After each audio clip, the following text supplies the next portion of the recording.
How to effectively deal with persistent regrets and fear in a negative world. July 21, 2017 by SARAH. Regrets, such a sorry word. Such a melancholy sound. Sitting, pausing, and musing on this is actually bringing tears to my eyes. This last year I've come to feel more deeply in ways I could have never imagined. I've lost more than I ever have in the previous 22 years of my life. I lost my closest companion, my best friend since I was 5. I lost 2 out of 3 grandparents, both of whom I was also extremely close to. All of these were unexpected. In ways, we tend to put a view on elderly, and in losing our grandparents as not so hard because it's expected.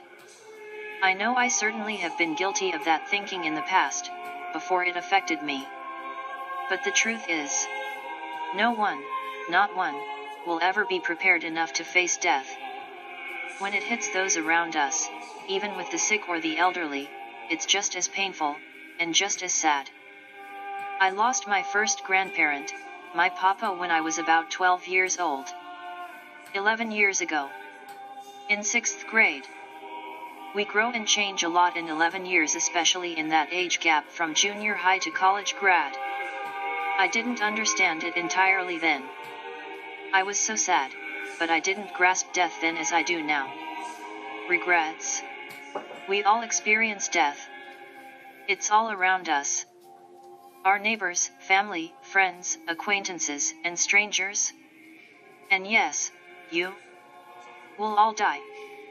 The death rate is 100%. Death. Haha, hang on. Don't be scared. Or uneasy. Haha, I bet you're all like, whoa girl, geez, way to start an article, really great, just hang with me. Read slowly. Think. Friends, this is a topic we all must think about. If the Lord tarries, the mysterious, it lingers eerily in every one of our futures. This year I have felt pain more deeply than ever. I have felt loss more deeply than ever. I have felt grief more overwhelmingly than ever. I have questioned everything more than ever. I have been afraid more than ever. Diverting, but not too far, from the topic of regrets, let's take a moment to talk about fear. It ties together, trust me. For me, this year, fear has come in all sorts of facades. Fear of the future. Fear of losing others, my family, my friends. Fear of dying. Fear of time going too fast for me. Fear of change. Fear of abandonment.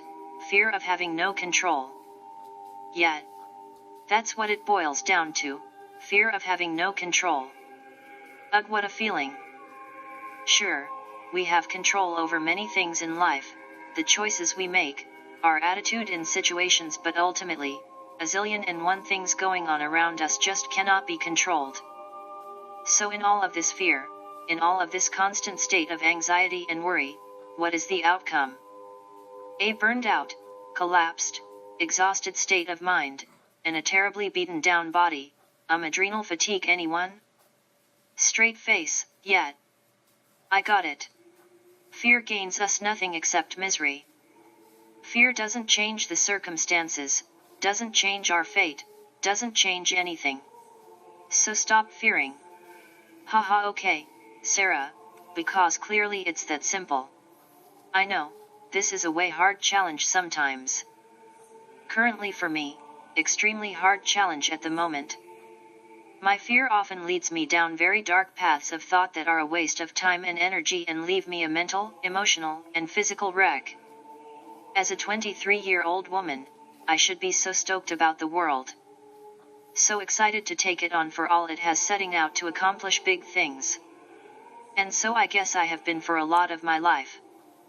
But I'll tell ya, this year has besieged me, and taken no prisoners.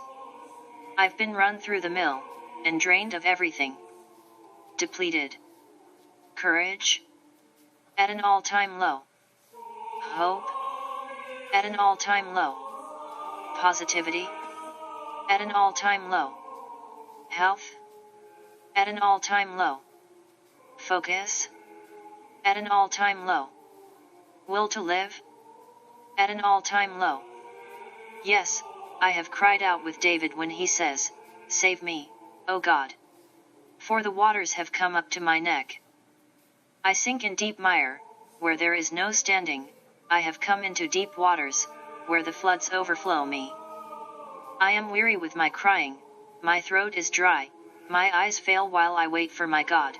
Psalm 69:1-3, and then Jesus reminds me of the answer in Isaiah 43:1b2, "Fear not, for I have redeemed you, I have called you by your name, you are mine.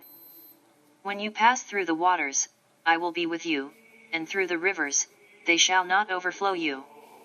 When you walk through the fire you shall not be burned, nor shall the flame scorch you." In the midst of these tragedies and hardships and fears, God is with us. The full realization and understanding of that statement should blow us out of the water. And I mean like tsunami to the face. Guys. The God who created the world, atoms, molecules, the one whose creative genius invented physics and the laws of thermodynamics and the theory of relativity.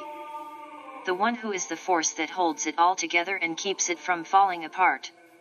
The one who is artsier than the greatest artists of the Renaissance who painted the skies and mountains and valleys and nature and billions of flowers and plants. This same God created you individually, uniquely, and intimately, weaving every aspect of your being together as a beautiful individual who would reveal His glory.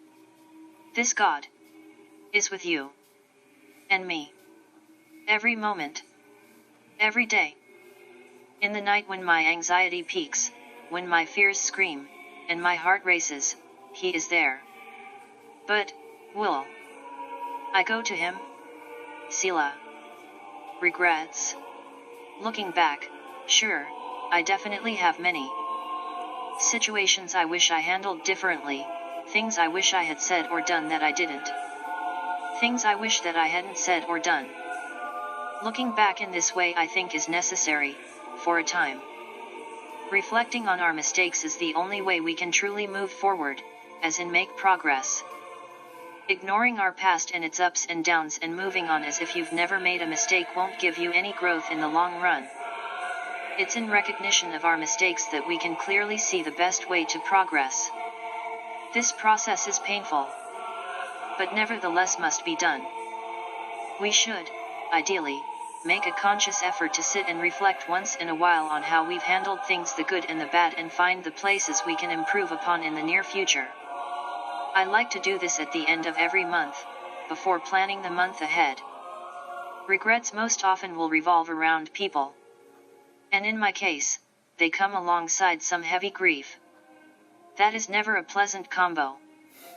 Here's what I've found to be the best way to go about facing those regrets: reflect on the mistakes, accept that they are what they are and can't be changed now, resolve to move forward in light of those mistakes, making a conscious effort to act on the intended change. Reflect, accept, resolve, act. But be careful. Like I mentioned previously, I have seen myself fall into a very deep struggle with fear this year. Mostly fear of losing more family and close friends, and also a fear that time is going so fast I'm going to lose more people soon, my parents, other family, etc. Fear of loneliness.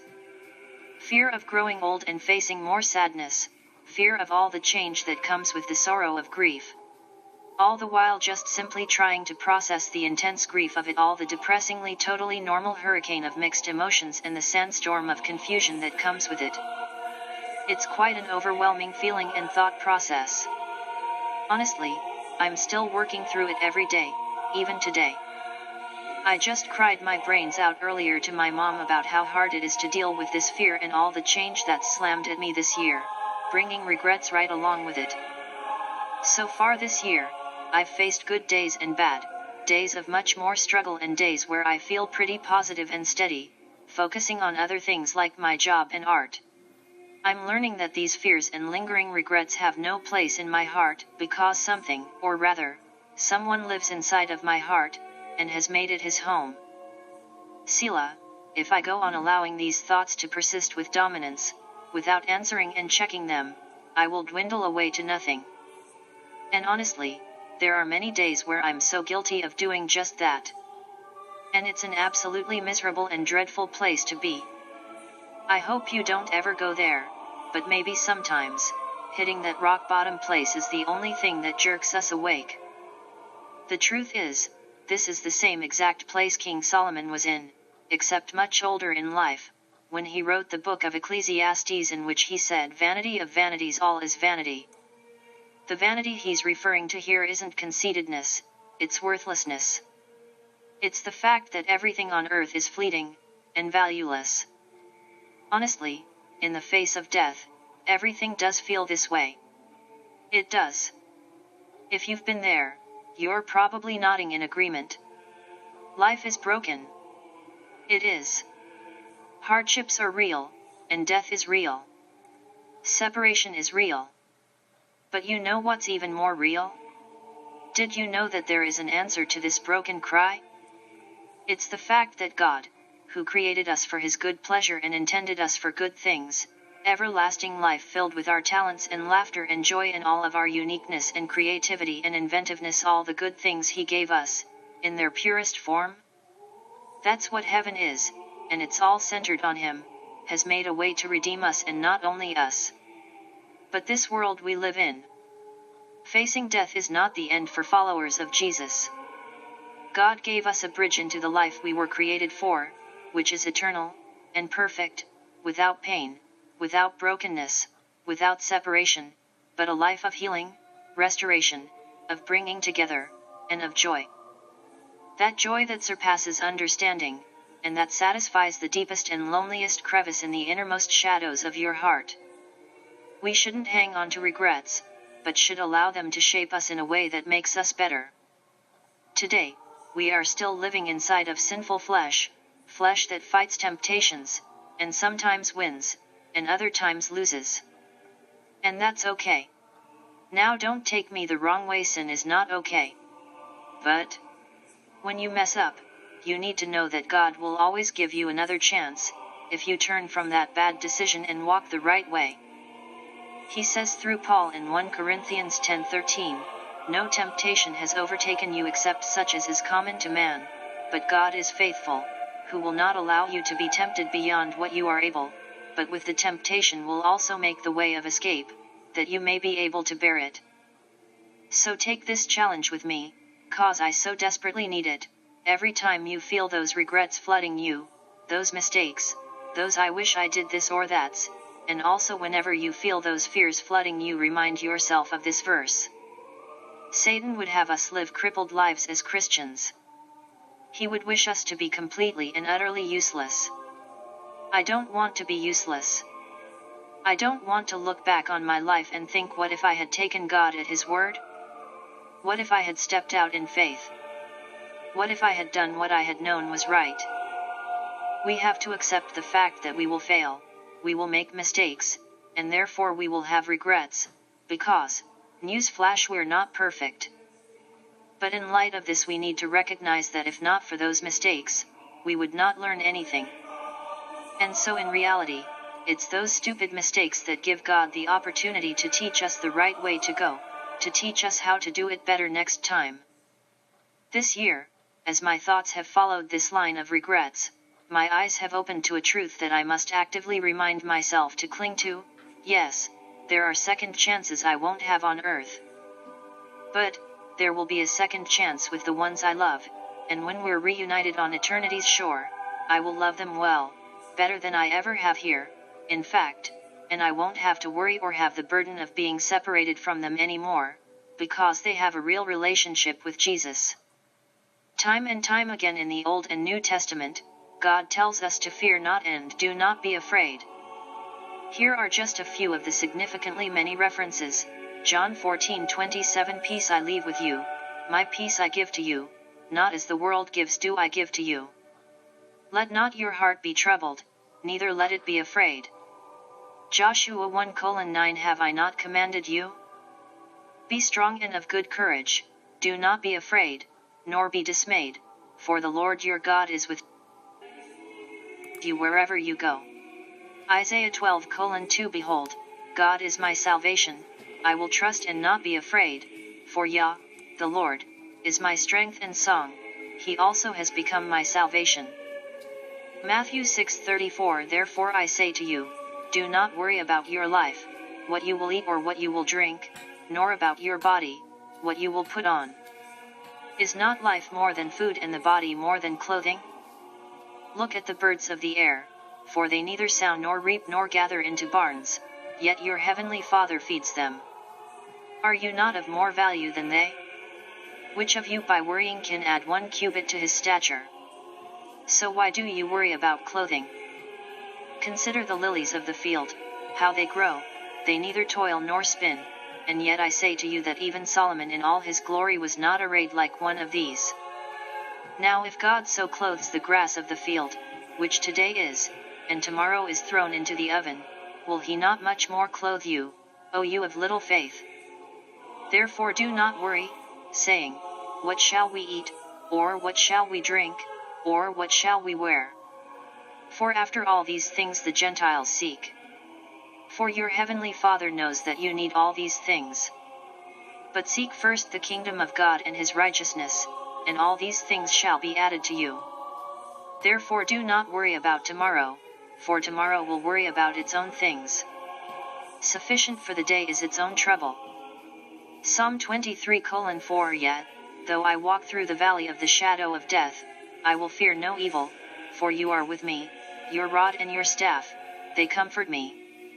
Psalm 34:4 I sought the Lord, and he heard me, and delivered me from all my fears. Psalm 94:19 When the cares of my heart are many, your consolations cheer my soul.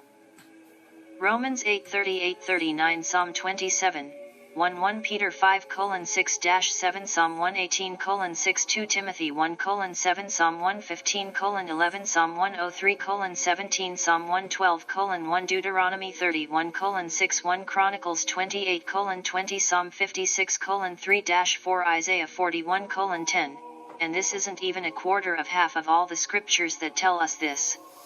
I encourage you to check out these references and more on bluelettterbible.org if you don't have a Bible of your own. So what have we gathered from this chat today? Excessive fears and worries add nothing good to your life and are actually damaging to your spiritual, mental, and physical health. Clinging on to regrets of old is in no way beneficial. We should take these fears and pray through them one-on-one with Jesus. As we read these scriptures and more, and talk with him, he will help us to give them over to him, he will carry them, we just have to let go and trust him with them daily even momentarily some days. We need to take our past mistakes and regrets and use them as learning experiences, taking time every month/week/evening to really reflect on how we are living, stepping back to look at the big picture, to regain that sense of long-term reality. 2. Reflect, accept, resolve, act, and lastly, the point I think that encompasses all of these is take every day as it comes. One at a time, one situation at a time, one moment at a time. Don't jump ahead to tomorrow's problems, as Jesus tells us in Matthew 6. Meet with him in the morning, pour out your concerns to him, fill up on his promises, talk to him through the day, meet up again at night and empty out all the troubles the day filled you with, and refill on the truths in his word. This is how we will stay sane and stable and not only above water, but actually thriving in this broken world. Blessed is the man who walks not in the counsel of the ungodly, nor stands in the path of sinners, nor sits in the seat of the scornful, but his delight is in the law of the Lord, and in his law he meditates day and night. He shall be like a tree planted by the rivers of water, that brings forth its fruit in its season, whose leaf also shall not wither, and whatever he does shall prosper. Psalm 1:1-3 The Lord will guide you continually, and satisfy your soul in drought, and strengthen your bones. You shall be like a watered garden, and like a spring of water, whose waters do not fail. Isaiah 58:11 Behold, God is my salvation, I will trust and not be afraid, for Yah, the Lord, is my strength and song, he also has become my salvation. Isaiah 12:2